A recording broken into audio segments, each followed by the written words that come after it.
So hello everybody, this is Aman Verma and you are watching med mentality again. So आज की इस video में हम लोग बात करने वाले हैं एडमिशन प्रोसीजर की, जो कि आपको अपने ध्यान में रखनी है जब आप एडमिशन ले रहे हैं एमबीबीएस में, वो भी अब्रॉड से।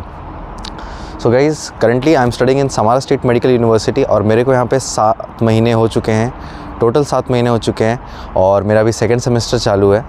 तो मैं आपको बताना चाहूँगा कि मैंने कैसे एडमिशन अपना लिया इस यूनिवर्सिटी में, क्या कुछ प्रोसीजर्स मैंने फ़ॉलो किए।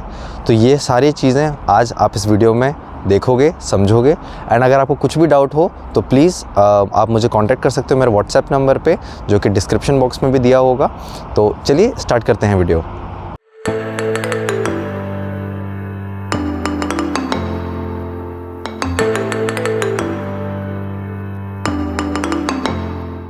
तो गाइज़, मैंने एक्चुअली अपने नीट के 3 अटैम्प्ट दिए थे।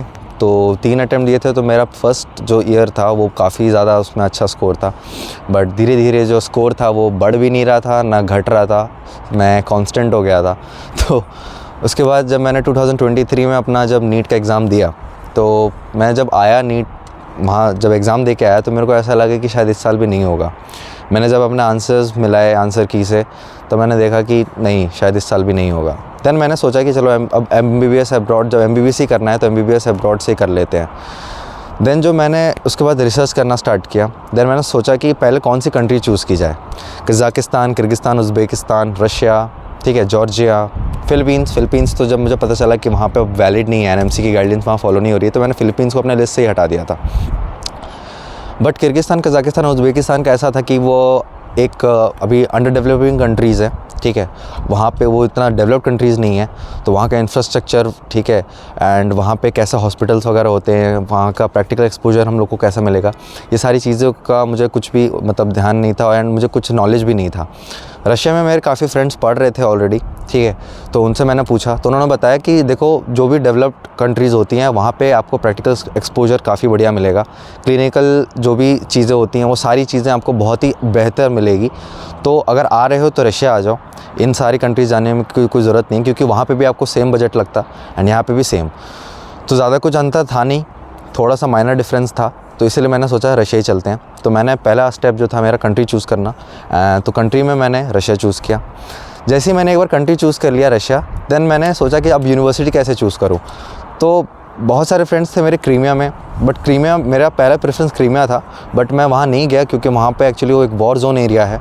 तो इसीलिए मैंने क्रीमिया को अपने लिस्ट से हटा दिया था एंड मैं क्रीमिया नहीं गया। देन उसके बाद क्या हुआ कि मैंने एक लिस्ट प्रॉपर बना रखी थी यूनिवर्सिटीज़ की कि इस यूनिवर्सिटी में जा सकते हैं, वहाँ क्या कुछ क्राइटेरिया फॉलो होना चाहिए कि यूनिवर्सिटी चूज़ करने के लिए, वो मैं आपको बताऊंगा। कि देखो, पहले आपको आपकी जो एक यूनिवर्सिटी है वो इंग्लिश में आपको फुल कोर्स जो आपकी इंग्लिश में करवानी चाहिए। अगर वो इंग्लिश में नहीं करवा रही है तो आपको उस यूनिवर्सिटी को चूज़ नहीं करना चाहिए, बिकॉज एनएमसी के गाइडलाइंस में लिखा हुआ है कि आपका टोटल 6 साल का जो कोर्स है वो इंग्लिश मीडियम में ही होना चाहिए। अगर ऐसा नहीं है तो प्लीज़ उस यूनिवर्सिटी को आप मत चूज़ करो। तो ऐसी लिस्ट में मैं आगे बढ़ता रहा, ठीक है। मैंने देन हाँ, एक और चीज़ है जो आपको ध्यान में रखना है, वो है आपका बजट एकदम आप अपने प्लीज़ फाइनेंशियल कंडीशंस को चेक करके, इन सब चीज़ों को देख के ही आप प्लीज़ अपना बजट को देखना एंड उस हिसाब से आप अपनी यूनिवर्सिटी चूज़ करना। क्योंकि ज़्यादा एक्सपेंसिव यूनिवर्सिटी का मतलब ये नहीं कि बहुत ज़्यादा अच्छी होगी, ठीक है। नॉर्मल यूनिवर्सिटी, आप लो बजट, मीडियम बजट वाली यूनिवर्सिटीज़ भी आप चूज़ कर सकते हो। तो जैसे मेरे जो यूनिवर्सिटी है समारा स्टेट मेडिकल यूनिवर्सिटी, वो एक मीडियम बजट यूनिवर्सिटी है, ठीक है। यहाँ का जो टोटल 6 साल का जो कॉस्ट मेरे को लगने वाला है वो है 23 लाख्स। तो ये यूनिवर्सिटी एक मीडियम बजट है, तो आप ये यूनिवर्सिटी चूज़ कर सकते हो। एंड यहाँ ये मेरी जो यूनिवर्सिटी है वो एनएमसी की सारी गाइडलाइंस को फॉलो कर रही है, तो उस हिसाब से भी आप इस यूनिवर्सिटी को चूज़ कर सकते हो। फ्यूचर प्रूफ यूनिवर्सिटी है, अगर आपको इन फ्यूचर प्लैब देना है, यूएसएमएलई देना है, ये सारे पीजी के एग्ज़ाम्स देने हैं, तो भी आप ये यूनिवर्सिटी चूज़ कर सकते हो। बात की जाए कि कौन कौन से ऑर्गेनाइजेशन से मेरी यूनिवर्सिटी एक्रेडिट है, तो पहला है ICAR, ECFMG सर्टिफाइड, WFME। तो ये बहुत सारी ऑर्गेनाइजेशन है जहाँ से मेरी यूनिवर्सिटी एक्रेडिट है, तो आपको मतलब कोई प्रॉब्लम नहीं होगा इन फ्यूचर। तो बजट का हो गया था, हमने बजट की बात कर ली।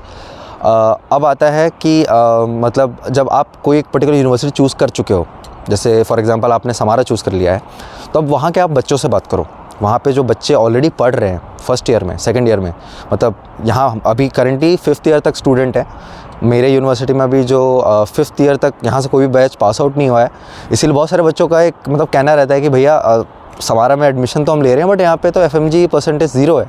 तो इसका क्या रीज़न है? FMG परसेंटेज जो यहाँ पे 0 इसीलिए है क्योंकि यहाँ से अभी तक कोई भी बैच पास आउट नहीं हुआ है। तो जब बैच ही पास आउट नहीं हुआ है तो FMG के पासिंग परसेंटेज आपको कहाँ से मिलेंगे? डेटा अवेलेबल ही नहीं है, ठीक है। तो ये मतलब एक बहुत जेन्युइन क्वेश्चन होता है, तो उसका आंसर मैंने आपको बता दिया।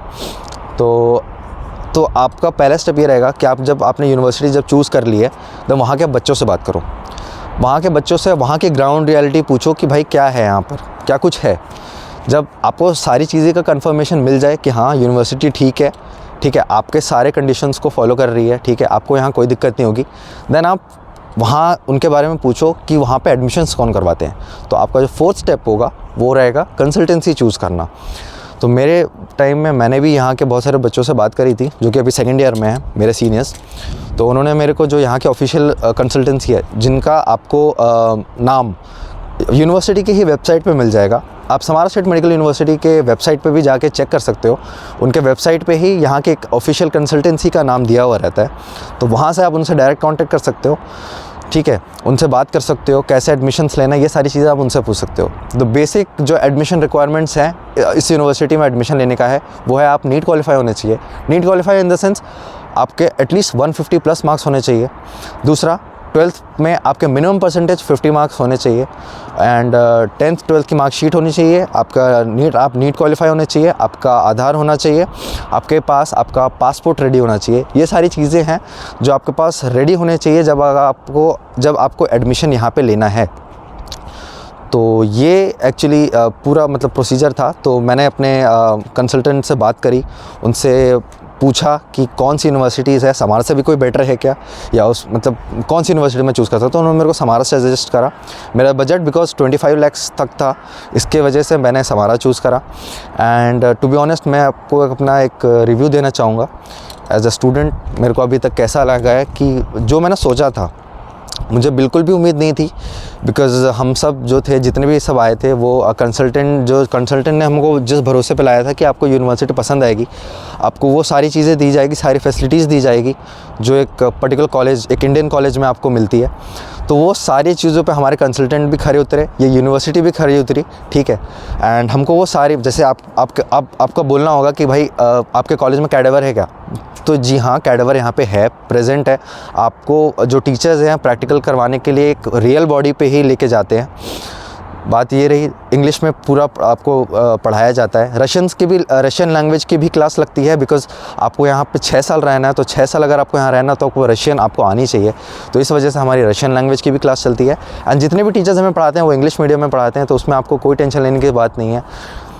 ये सारी चीज़ें हो गई। और यूनिवर्सिटी में एक मतलब वर्ड में बताऊँ तो काफ़ी बढ़िया है। आप यहाँ पे एडमिशन ले सकते हो अगर आप यहाँ पे आ रहे हो तो, ठीक है। तो ये सारी जब चीज़ें हो गई मेरे साथ, देन मैंने फाइनली अपने डॉक्यूमेंट्स जो थे मेरे कंसल्टेंट को प्रोवाइड करे। ये सारी जो मैंने आपको अभी डॉक्यूमेंट्स का लिस्ट मैंने आपको बताए थे, वो सारी डॉक्यूमेंट्स मैंने उनको प्रोवाइड करा। एंड धीरे धीरे मेरा प्रोसीजर चालू हुआ। एडमिशन में सबसे पहला था कि मेरा एडमिशन लेटर आया। जैसे मैंने अपना रजिस्ट्रेशन करवाया था, मेरा एडमिशन लेटर विदिन 15 डेज़ आ गया था। 15 डेज़ के बाद जैसे मेरा मतलब उन्होंने मेरे जो डॉक्यूमेंट्स थे जब उन्होंने यूनिवर्सिटी भेज दी, देन उसके बाद 15-20 दिन बाद मेरा इनविटेशन लेटर आया। इनविटेशन लेटर जैसे ही आया उसके 10 दिन के बाद मेरा वीज़ा लगा मेरे इनविटेशन को देख के। एंड वीज़ा जैसे ही लगा मेरे 10-15 दिन के बाद मेरी जो थी टिकट बुक हो गई रशिया के लिए। एंड 12 सितंबर 2023 ये एक डेट था जिस दिन मैं इंडिया से रशिया फ्लाई किया अपने इस ड्रीम को पूरा करने के लिए। तो आई होप आपको ये वीडियो पसंद आई होगी। तो पसंद आए तो please like, share and subscribe कर देना गाइज़। एंड ऐसे ही MBBS abroad and MBBS India से रिलेटेड वीडियोस आपको इस चैनल मिड मेंटालिटी पे मिलती रहेंगी। एंड प्लीज़ यार सब्सक्राइब कर देना। बहुत सारे लोग जितने देखते हैं वो मतलब देख तो लेते हैं वीडियोज़ बट सब्सक्राइब नहीं करते। तो अगर आप सब्सक्राइब करोगे तो प्लीज़ मेरे को ऐसी वीडियोस बनाने का मोटिवेशन मिलेगा। एंड उस मोटिवेशन से मैं आपको जो है लेजिट इन्फॉर्मेशन आपको अपने वीडियोस के द्वारा दे पाऊँगा। तो मिलते हैं नेक्स्ट वीडियो में गाइस। नमस्ते। Yeah.